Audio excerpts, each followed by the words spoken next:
ఎన్నికల కురుక్షేత్రంలో తెలుగుదేశం పార్టీ అవలంబిస్తున్న విధానాలు వాళ్ళ ఎమ్మెల్యే సీట్లు కానీ ఎంపీ సీట్లు కానీ చదువుకున్న వాళ్ళు graduates post graduates doctors NRIs చాలా చక్కగా ఒక చక్కని రీతిలో నడుస్తుంది తెలుగుదేశం విధానం ఎన్నికల కురుక్షేత్రం.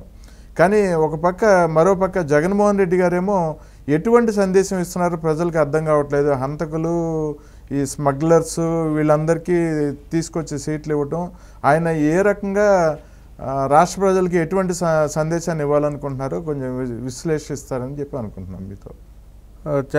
అంటే ఎలక్షన్ చాలా డిఫరెంట్ ఎలక్షన్ మనం చూస్తున్నామండి ఏపీలో. ఓకే, ఈ చాలా డిఫరెంట్ ఎలక్షన్ అంటే ప్రజాస్వామ్యంలో ఎప్పుడు ఒక పార్టీ ఇంత అంటే నేను ఒక సామాజిక వర్గానికి టికెట్లు ఇచ్చాను, నేను చదువుకున్న వాళ్ళకి టికెట్లు ఇచ్చాను, నేను ఒక మత ప్రాతినిధ్యానికి టికెట్లు ఇచ్చానని చెప్పుకునే పరిస్థితి నుంచి నేను ఒక హంతకుడికి టికెట్ ఇచ్చాను, ఈయన్ని గెలిపించండి ఆయన్ని తీసుకొచ్చి వేదిక మీద బహిరంగ వేదిక మీద 5 కోట్ల ప్రజలకు బయట ఉన్న తెలుగు ప్రజలకు ఏం సంకేతాలు ఇస్తున్నారు జగన్మోహన్ రెడ్డి అనేది మీరు చూస్తే, కడప ఎంపీ అవినాష్ రెడ్డి ఆయనకి కజిన్ జగన్మోహన్ రెడ్డి గారికి, కానీ తన సొంత బాబాయ్ తండ్రి తర్వాత తండ్రి లాంటి వ్యక్తిని చంపాడని ఆరోపణలు సిబిఐ నుంచి ఎదుర్కొంటున్నాడు. అరెస్ట్ అయ్యాడు, బెయిల్ మీద వచ్చాడు. ఆ వ్యక్తిని తీసుకొచ్చి ఈ అవినాష్ రెడ్డిని నేను ఎంపీగా నా పార్టీ తరఫున నిలబెడుతున్నాను, ఈయన సౌమ్యుడు మంచివాడు ఆయన చెయ్యి పట్టుకుని ఇలాగ ఎత్తి ప్రజలకు చూపించాడంటే మా బాబాయిని చంపినోడిని నేను ఎంపీగా పెట్టాను, గెలిపించకపోతే మిమ్మల్ని కూడా చంపుతానని హెచ్చరించినట్ట. చంపినోళ్ళని చచ్చినట్టు ఎన్నుకోండని ప్రజలకి సంకేతాలు ఇస్తున్నట్ట మీరు అర్థం చేసుకోవాలండి. అవునండి. ఇక్కడి నుంచి వెళ్ళిపోదామండి. నెక్స్ట్ ఆ దగ్గర చిత్తూరు వెళ్తే అక్కడ రెడ్ శాండిల్ స్మగ్లర్ పేరు సమ్ రెడ్డి వస్తుంది చివరిని, నిత్యానందరెడ్డి. రెడ్ శాండిల్ స్మగ్లింగ్లో పుష్ప సినిమాలో జాలరెడ్డిని మించిపోతాడు ఆయన మీద ఉన్న కేసులు చెప్తాయి.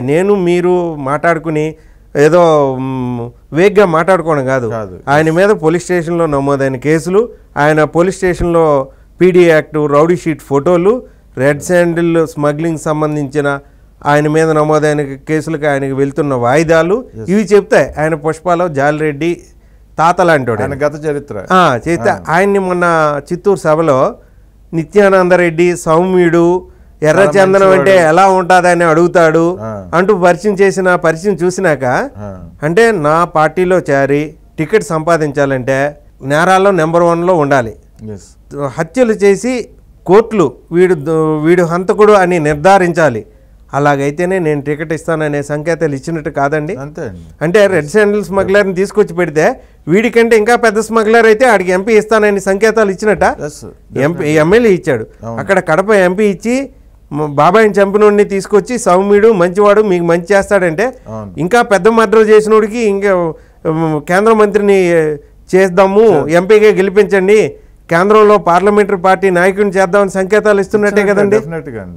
ఇలా ఇంకా విచిత్రం ఏంటంటే దళిత సమాజానికి వైసీపీ హయాంలో జరిగిన అన్యాయం స్వాతంత్రం వచ్చిన తర్వాత ఏ ఒక్క పార్టీ పాలనలో జరగలేదండి.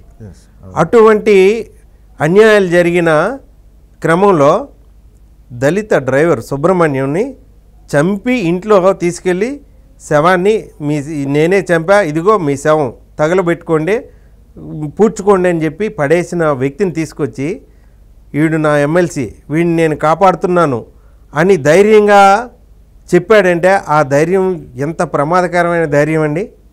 ఒక పార్టీ అధినేత ఒక దళితుడిని చంపి ఇంట్లో శవాన్ని పడేస్తే ఆ అభ్యర్థిని తీసుకొచ్చి తన పక్కన పెట్టుకుని సన్మానం చేస్తూ తన పక్కన సీట్ ఇచ్చి ఇంకా చాలామందిని చంపుతాడు, ఏం చేసుకుంటారో చేసుకోండి అని సవాల్ విసిరినట్టు కాదా? తప్పనిసరిగా. ఇంకా మర్చిపోయాను ఇంకొకటి, గుడివాడ వెళ్ళాడండి కొడాలి నాని సౌమ్యుడు, చాలా నోట్లో వేలు పెడితే కొరకలేని వాడు, క్యాసినో అంటే తెలీదు, బూతులంటే ఎలా ఉంటాయని అడుగుతాడని డయాస్ మీద చెప్పిన మాటలు విన్నాక ఆయన అభ్యర్థులు, ఆయన పార్టీ ఎంపిక, ఆయన ఆలోచన ధోరణి మీకు అర్థమైంది కదండి. అంటే నేరాల్లో ర్యాంక్ సెట్ చేశాడండి. టాప్ 1 to 10 ఉంటే వీళ్ళకి సీట్లు ఇద్దాం, దొంగతనాల్లో టాప్ 10 ర్యాంక్ సెట్ చేసాడండి. మోసాలు ఇప్పుడు బుట్టమ్మ ఆర్థికంగా అంత మాత్రమే, చాలా పాపం ఆమెకి సీట్ ఇచ్చాడు. సీట్ ఇచ్చిన ప్రకటించిన మూడో రోజు ఆమె నిరుపేద, ఆర్థిక పరిస్థితి. ఎల్ఐసి వాళ్ళు ఆమె ఎగవేసిన రుణాలకి రికవరీగా ఆమె ఆస్తులు 360 కోట్లు సీజ్ చేసిందండి. ఇది వైసీపీ పార్టీ అభ్యర్థుల చరిత్ర. ఆయన అధినేత టికెట్ల ఎంపికకు ప్రకటించడానికి ప్రయారిటీస్. సో ఇటువంటి దారుణమైన పరిస్థితుల్లో ఆయన అసలు ఎలా ఆశిస్తున్నారు 175కి 175 స్థానాలు? 175కే ఆయన తన పార్టీ అభ్యర్థులకు ఉండడానికి ఏ లక్షణాలు, నేరాలు, దొంగతనాలు, మోసాలు, బూతులు ఏవైతే అనుకున్నాడో 175కి 175 దొరికారు. అదే అనుకుంటున్నాడు. 175 దొరికారు అంతే. ఆయన కోరుకున్న లక్షణాలు, ఆయన ఎంచుకున్న లక్షణాలు ఉన్న 175 దొరికారు. వై నాట్ 175 దొరికారు. తనలాంటి వాళ్ళే దొరికారు. there is 175. అంతేనండి. థ్యాంక్ యూ అండి, చాలా బాగా చెప్పారు.